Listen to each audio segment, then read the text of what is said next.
Hi ചങ്ങാതിമാരെ. അപ്പോൾ ഇത് നമ്മൾ സാധാരണ ചെമ്മീൻ ഫ്രൈ ചെയ്യണമാരെ ഉള്ളി നല്ലോണമൊക്കെ മൂപ്പിച്ച് ഫ്രൈ ചെയ്ത് വെച്ചേക്കണേണ്ട. നേരത്തെ ഫ്രൈ ചെയ്തതാണ്. ഇതേ മാങ്ങയാണ്. ഇത് ഞാൻ ചെറിയ കഷ്ണങ്ങളായിട്ട് ഇങ്ങനെ കൊത്തിയൊക്കെ എടുത്തിട്ടുണ്ട്. 3 വറ്റൽമുളക് ഞാനൊന്ന് മൊരിയിച്ചെടുത്തിട്ടുണ്ട് കേട്ടോ.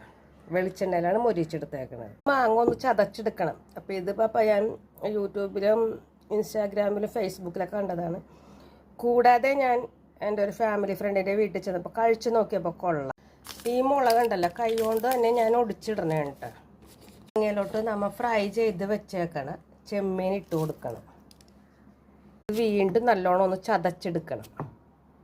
ഉപ്പ് പോരാകിയുണ്ട്, അത് ഞാൻ ഇട്ടിട്ട്. അപ്പം ഇതാണ് ആ സംഭവം സൂപ്പറാണ്ടോ.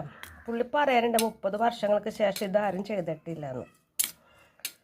നമുക്കിതൊന്ന് കഴിച്ചു നോക്കാം. മാങ്ങ ആ ഗ്രേവിയൊക്കെ ബീഫ് വരെയൊക്കെ മാറ്റി വെച്ചുകൊണ്ട് ഞാൻ ഇതും കൂട്ടി തന്നെ തണുത്ത കഞ്ഞിയാണ്.